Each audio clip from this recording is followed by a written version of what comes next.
This is, who has been here for the last time we did Top Producer Tuesday? That's when I first started. Nice. So this is like brand new to a lot of people. I think I'm the first operations person to interview. So this is exciting. Me and Jim both don't know what's coming, but I've never done a Top Producer Tuesday. They've never asked me. What? This is my first. I gotta be honest, that's something I kept inside for a while, but here we are. Oh my gosh. So, look, it's a day of firsts. Look at us. Breaking records and barriers as always. So fun. So I'm going to ask Jim a bunch of fun questions. Then at the end, you guys can ask questions. Don't worry, but I might get them all answered for you. So before we get into any of it, everyone knows CEO Jim, but do they know selling metal Jim? That's what you did, right? Yeah. You sold metal before real estate. Insurance and then metal. Okay. So how did you go from selling metal to thinking about wanting to be a real estate agent? So I was in, man, I'm just worried about social media these days and what gets out, but no, so I graduated Penn State in 2009, and I always say this, I tell the story all the time, it's boring, but 2008 was a financial crisis, and this was like back in the day, this was legit. People didn't want to hire new people. They'd rather keep the experienced, mediocre salary rather than bring in a young initiative driving person. It was just like, that was kind of corporate culture. My wife had a very good job and was successful. She was an intern at JP Morgan. That gave me the freedom and the ability, honestly, to go out and take some risks. So when I was selling insurance, eventually got headhunted over to a metals distribution company, was working basically in South Jersey as a sales agent, just traveling up and down the state from 9 to 5, from anybody from screw machine shops all the way up to large sheet metal distributors to Boeing, you name it. I had the slightest clue about selling steel. I had no idea about stainless steel and 304 aluminum tread plates, numbers, all that sorts of stuff. That being said, I was a salesman. I was a people person, and I knew I could do and figure anything out, so I kind of just leaned on it. That being said, I didn't really like the corporate world. One thing I always remember was my financials were tied to the whole entire state's production. So I was a young kid in a sales company with 4 other sales reps all up and down the state. And I was crushing my numbers because it was easy. It was just sales. So I was crushing my numbers, but everybody else was much older, been there for a while. They weren't pushing or driving for sales, but then I wouldn't get my bonus when my numbers were up 200% over projections just because people were just coasting right in retirement. It just drove me nuts. I felt like I was kind of held back, and truthfully for me, those bonuses were things that I needed and I kind of wanted to chase in life to be able to save money, to get a down payment on a house and do different things. So I figured it out, and I was like, you know what? I could always figure out a 1099, a side job. And I swear, I know exactly where I was. I was in Naval Square. I was in my apartment, and I was looking at the ceiling. It was 11:30 at night. A flipping show was on TV. It was back then. And I was like, I'm going to flip houses. Just like that. And so I was like, all right, went on. I literally signed up for my testing. I took my test over basically 2 weeks, and I was like, all right, cool. And then I realized you had to select a brokerage. Signed up, went online, went on LinkedIn, looked up, met Jeremy Bowers on Penn State because he went to Penn State. I went to Penn State, hit him up. He slipped me a nice 43% split. I was stoked. Because I know I did, but then I was like, whatever, I don't care. I'm not here to sell real estate. I'm here to flip houses. So I started looking at houses, and I realized I didn't get any of those bonuses. I didn't have the money to go out and buy a house. So I was like, all right, screw it. So my friend Lauren Nudie, shout out Nudie's Cafe, my wife's best friend. She was renting an apartment, and she was like, take me out. And I took her 17th and South. Used to be a 7-Eleven under there, but it was the first rental I did. She rented a nice place, and I got a 1,200-hour check. And I was like, what the And I was like, this is easy. And I was on the weekend. I walked there from the city. It was easy for me. I was like, it didn't affect my other job. And I was like, all right, well. So I started leaning into brokerage a little bit. And that's where Gizmondi was. And Steve Stafford, Nick Gigani, Colin Conway was there. And so these were all just young, Colin was 23 years old running around in Gucci loafers. It was wild. Crazy. And so, literally I just started leaning into the office. And so whenever I could, I would stop over. They did a ton of training and a ton of things like this. And I would just go whenever I could from my other job if I wasn't out on sales calls or anything, I would run over there in Walnut Street and just go to trainings. And I started learning. And I had a big network in Philly, like from just like being and living in the city my whole life, things like that. So I started leaning in, and honestly, it all just started kind of clicking from there. It went really fast. Was there anything that you took from selling metals that you took to help you sell houses? Mm-hmm. I didn't know what I was doing selling either one. Like, I didn't know the slightest bit. I didn't work on a construction site. Like I always say, you ever shake like a construction man's hand? Like, they know if you were in sales or in construction based off how weak your hands are, like how soft your hands are, right? Like, I didn't know either one, but I knew if I did 200% at the metal company, I lived in a house my whole life at least. Right. Like, I could figure that out. I could figure my way around it. I knew a bunch of my buddies from the Northeast were all in trades. I was around it. I worked a few construction jobs, did landscape. Like, I wasn't a dope. That being said, I was like, I'll figure it out. Yeah. But the thing that was nice for me was, at the end of the day, it was something I could moonlight, meaning in the setting of like, I had things to do at my old job. So it was like a legit 9 to 5, but I was able to bookend what I wanted to get done during those times around real estate. And then whenever I could, just double in a little bit more to try to get ahead, because I saw people like Nick and Colin, and I know those dudes were out doing that every single day. And I was sitting in boardrooms talking about steel that I shouldn't be doing, So for me, it was like I had a really competitive push to keep going because I was surrounded by the right people and the right ecosystem. And that's what wanted me to make and go and do more. So I ended up basically quitting that Thanksgiving Eve. I remember I was driving across Ben Franklin Bridge. I called my wife. I was like, ah. She was I was like, no, I was freaking out. Yeah, I was freaking out because it was a big risk. Told my whole family at Thanksgiving, and although I did it, I wasn't as public about it. I was still selling. I was like able to make enough sales, make enough money. But I knew what I did over that 18 months was I put every single dollar I made, I put aside. I just didn't even touch it because I had my salary. So I was fortunate in that situation. My wife had a job, So like, I think the thing that I take away is like, and seeing and being in front of so many agents, like everybody has a different path. I tell you, and I promise you, like it can all lead to the same road. It just depends on how much you want to bet on yourself. Like that was all it for me. Like every single time I won big in this industry is when I bet on myself. Early days, Nick Chigani, you, Colin, Jeremy Bowers. Walk me through like your daily routine in that market during that time as a solo agent. It was pretty clear and simple. I mean, kind of a little like the ecosystem we built here. We just go to Broad and Walnut. Anybody be there from basically 9 a.m. pretty much up until about noon, 1 o'clock. And then 1 o'clock, we all kind of always went out on appointments. Nice.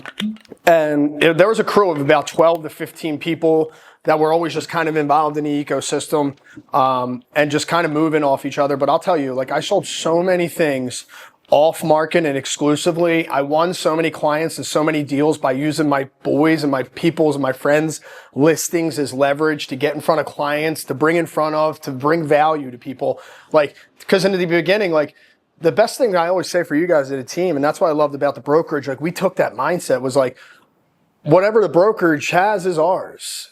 So like in the setting of like, if I knew Navid had something coming up off market, I would take it and go bring it to a client to try to entice a client in. I would go host open houses around that upcoming listing and try to grab buyers and then call my boy and be like, yo, do you mind if I poke this buyer in pre-market before you go to the market? We'll give you an opinion. Yeah, absolutely. I get so many deals done that day. Like at a rapid pace because I was always just trying to bring a value to my clients. That was it. I didn't have like in the beginning, your early days until I quit my job, I didn't have much time to dedicate to it. So every time I did, I had to be really, really good at it and do it at a high level. Like I didn't have time to have anything but 100% close rate in my eyes. So I brought it every single time. So I'm a big believer in that. I always believe that. I learned that, from a couple leaders up from just, aspiring to be them. They always said do 1 to 2 deals, regardless of what status. As a real estate agent, regardless of what status you have or how much money you have, just consistently do 1 to 2 deals a month and you'll never have a financial problem in your entire life. Like that is basically what those guys have said. Until you hit the point you're like, I don't need to sell anything. And so for me, that's kind of always just been my motto. And sometimes I'll do, 4, and then sometimes I won't do 1, but it kind of always balances out and having a mindset of just staying in the game. Talking about those guys who told you that, did you have a mentor or a person who really helped you when you were in that era of real estate? So as I said, like I saved every single dollar that I had while I was in a full-time position. So because I knew I had to invest in my business. And the one thing that I loved when I came over to KW was the network. Like, because when everyone left, started leaving Coldwell and going to KW was like another level up. It was like, we were really, when you stepped into KW, we were running your business. At Coldwell, I felt like I was just renting my business. Like, that was it. When I came into Coldwell, I was like, no Ostroff. Like, that dude was a shark. You know, like there were people there, David Snyder, you know, eventually McCain came in. There were people that were like, it made you like required you to kind of level up. So the one thing that I realized was like, I mean, I was just being honest and transparent. Like I thought if I went outside rather than looked internally, I'd bring new and fresh ideas, because I didn't have what a lot of those guys had, which was 10, 15, 20, 30-year careers. I was a young and growing team and agent. I had to stay, I mean, honestly, special, unique, you know, so I always had to go out and build a network. And so the first trip we ever made, like, blew our minds. We went down to meet Thomas Elrod, who was Jeremy Herman, who was my business coach, is one of his top team leaders. And the guy ran a top 25 team. It was literally just, you know, me and Marissa. And we went down there. We came back and we were like, oh my God. But the nicest thing was, like, he took all his spreadsheets right there, sat with me, copy Marissa, copy Jim, shared everything. I walked out of there like I felt like I finally had the ability to do stuff. So we brought it back and we laid it all out on the table. And then we figured out, all right, well, what do we need to use here? What can I use? I was still obviously very heavy in production for a while. And what will be helpful for our agents? What will be helpful for our team? And we started kind of consuming and building systems then. But as you know, as you grow, as you bring more agents in, you do more volume, you do more transactions, there's just more need across the board. Right. So, you know, it kind of in essence called for scale, but like, you know, the scale that and the points that we were at scale, every step we took, like I felt like we're kind of natural and needed, but also took the company to another level. So it's going back. How long were you solo for again? Probably about 18 months, I would say. Oh, so really not. I don't know. Probably about 18 months. Okay, so at some point, you shifted your thinking into like, I don't care about just my production. I want to make a team. Yeah. Like, what made you think that? Like, why did you want to start a team? Well, it was more of a need for support. You know, Okay. like people were attracted to my growth, and I knew that. So for me, I'll be honest, I didn't intentionally go with this and say, all right, built the business here. Now it's phase 3 and we're going to grow to 60 agents. Right. Like, no, I never thought that. I remember looking at all these people's numbers and being like, I'm never going to ever get there. I tell all the time, Sky Michaels, real estate with heart. I remember one year being 82 million and being like, I got to get out of this business. Like literally 82 million, being like, I am so in over my head. What am I doing? And there weren't a lot of teams at that point. No, I mean there were, Big but they were teams. big. Yeah, Or they were bigger. There was a big players. Sky was one of the big players. McCann, Philly Living was huge. Snyder was huge. Berkshire had a bunch of teams. Coldwell had a bunch of teams. I mean, there was big players. There was a lot of big predominant players throughout the city. But it was all good working relationships. So, but that was always my thing. And I'll be honest, I tell the story all the time. Like the reason I started a team was because when I was a solo for 18 months was because I tried to join it every team. I'm being serious, but I didn't want to just join a team. You didn't want them. And kind of I went in and observed everything. What I saw in a lot of teams there were revolving doors of people coming in and coming out, and I wanted nothing to do with that. I wanted, I interview with teams. There's a few, I still, hold my internal funny grudges about people I reached out to that never replied, different things like that, because it's so weird how different of a path you could have gone and taken. But for me, it was like, all right, well, if I didn't find it, I'll build it. I've been a team player my whole life. I already have an assistant. Like, I just need someone to take some extra leads, host some open houses, and bring me some relief. So it was kind of more, it was intentionality of the setting of like bringing good people in. But there were people I trusted. I mean, Johnny Capella, he never sold a house before. But like at that point, I could, he was the first agent we hired, but at that point I could spend time with Johnny Capella. I'd known Johnny since I was 4 years old, right? He was like a big brother of me. So I was like, this is cool. It just was like a fun thing for me. Johnny leans into, Ryan, and it was a fun and growing time. But in the beginning, it was really just out of support. I just needed more support. I was getting more leads than I could handle. And what I felt was a lot of my leads were slipping, and I was losing a lot of money. So I was like, I might as well give these opportunities. And, we kind of grew in essence and in that setting until, we started becoming a little more strategic around COVID. Right. So I joined in COVID. I've been here for the past 6 years. Yeah. I saw it firsthand go from like 0 to 100. What felt like when I joined the team, there were 8 people on the team and just me and Marissa. Me and Marissa were blocking out our times. Marissa would do conveyancing and like operations stuff in one day. I was doing listings and marketing. Those were our 2 blocks. And then we would always want to leave and go see houses with Jim. But what do you think? That's when we had time to leave all the time. But what do you think we did right at that point to scale fast and pretty well? When we hired you was in the middle of COVID. You were a candidate out there. I had a ton of new construction listings, and we couldn't show a home in the state of Pennsylvania. But I'll tell you what, my developers' bills were still due.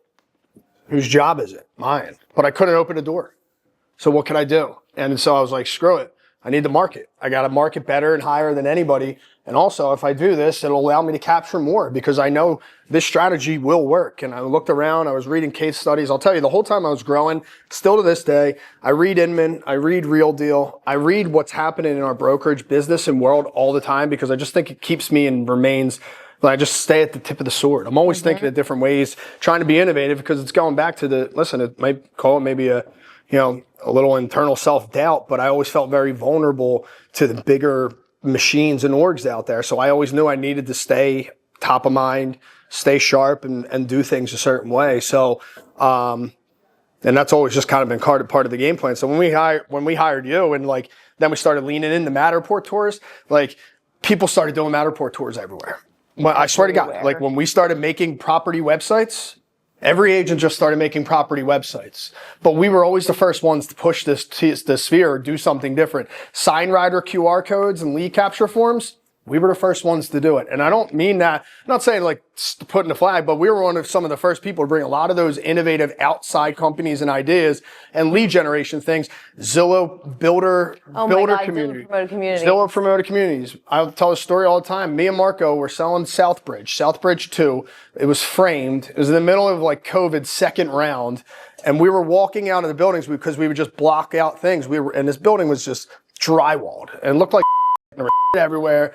Music blasting, but there was buyers everywhere, no power. Me and Marco are running around with flashlights. I'll never forget. I come out of a unit. Marco comes busting out of a unit. Looks like a deer in headlights. He's got clients following behind.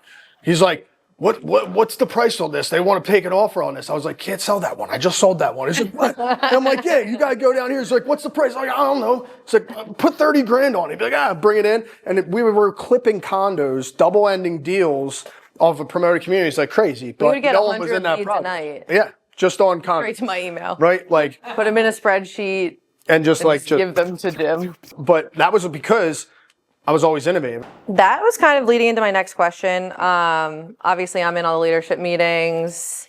I understand what it takes to run this team. I understand what you have to deal with, but without cursing too much. You're leading one of the fastest growing, top producing teams in Philadelphia. What does that responsibility feel like for you on a daily basis? It's a loaded question. I know. I've learned a lot. Let's say that. I think that's the thing that, once again, also inspires me, motivates me. The one thing that I came into this whole thing being grounded was on the fact of what I was doing it for. My why, I say it all the time, is freedom. Financial freedom, time freedom, freedom to do whatever I want with people I want. That's my why. So for me, it's always been just at the top of mind, but I've made a lot of sacrifices between that because you have to do those things in order to build something like this. I mean, I really think it's crazy to hear that people like you are here for 6 years, but that's how you build a company with good people that actually care, that are invested not only in the company, but in their agents' businesses. And so for me, I knew the hard work will eventually pay off. I think where we want to be? Like, absolutely not. Like, but that's the best part. Like, we're always growing here, and that's what I think is the best part of this business. The best part of this, like the personal development stuff and piece that you could just get out of being an entrepreneur and building your own business is so helpful in all other aspects of life. Like, I've been through so much different in this business, losing parents to in-laws. But at the end of the day, I always really did have a family to lean back on or have somebody to back me up. And like, this is a very lonely business out there, and it can be nasty and competitive. But I always a big believer, if like you stay rooted in your foundation and you're a good person, you will do well. So I always say, like, I never burned anybody, never burned any bridges, never screwed anybody. Like, I am who I am. I'm very authentic. Yeah, I wear hats. This is just who I am. But I'm not going to show up and be anybody else but who I am authentically forever, because that's what got me where I am. Hell yeah. That's kind of how I look at it. I have 2 more questions, then I'll open it up. What are you most excited about for Rarity right now? Like, what has you fired up? The things that I'm really excited about with Rarity, I think the stuff that's coming to you guys over the next, by the end of this, I would say within the next quarter, but at least next 2 quarters by the end of this year are going to be really exciting opportunities that are going to inspire a lot of you guys. I think we have a really good head and leadership team just spread throughout, because it's hard to kind of lead by yourself, so having other people like Nick and Trey and obviously everybody across the board step up across and help everybody, like, that's so cool. Like, walking out here and seeing you guys all collaborate for me is what it's all about. So my thing that I say to you guys, my biggest challenge every day is to build a world big enough for you guys to build the biggest worlds. And so, like, that's a really, really challenging and huge world, but I show up every day with that commitment to do that, because imagine how big my world can be if all of our worlds are that big, right? So it's just about impact. I think we're going to make a lot of impact on you guys, a lot of impact on your lives financially. Leaning into a lot of wealth building, I think, is now a really key thing for me. As I see a lot of these agents taking next steps. That's why I love these leaderboards. I think it's cool to see that, see who's flourishing and prospect, and know who I could go lean into and be like, hey, I know you're clearing $100,000 this month. What are we doing with that? So that's my commitment to you guys. And it's a challenging, changing world out there, but I know for a fact what we offer in the world we built, the people we built it for, like, it's just going to keep getting better and better. So just lean into each other, but always just every single day, just try to get better, dude. That's it. Just every single day, get a little bit better, bring value to anybody that you're in a relationship with. And at the end of the day too, don't be just a taker. Be a giver and a taker. I learned this one of the first things somebody told me early on was, whenever you end a relationship with someone or a conversation with someone who gave you a lot of value, the last thing you should ever do is extend your hand out and thank them, but then also ask them what you can do for them, but mean it. Be intentional. Think of something of value that you could say, what about this? I promise you guys, you add that little bit of value in every one of your conversations and relationships going forward, watch how much your world grows.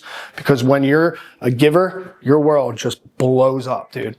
And I learned that I started my career with that and have been loyal to it, and I still do it every single time. I'll be keynote speakers and I'll end and be like, is there anything I can do for you guys? Like, but I mean it. I want to help, right? And people feel that, they see that. Any house I sell this year, guys, will be a direct phone call from somebody high in my network in my world that's like, call Jim. And I take the top best people that I'd like, when I know are going to be easy to deal with, and I work with it. Your life, you can build it, you can get it there. And it's, like I said, you don't have to do it forever, but you do have to do it for you got to show up. You got to do it for a certain amount of time. And once you hit it, once you get to that point, your business will be there. You will feel it. You will know. It's not that far away either. Like, that's the craziest thing for everybody. It's not that far. It's just like, it's right there.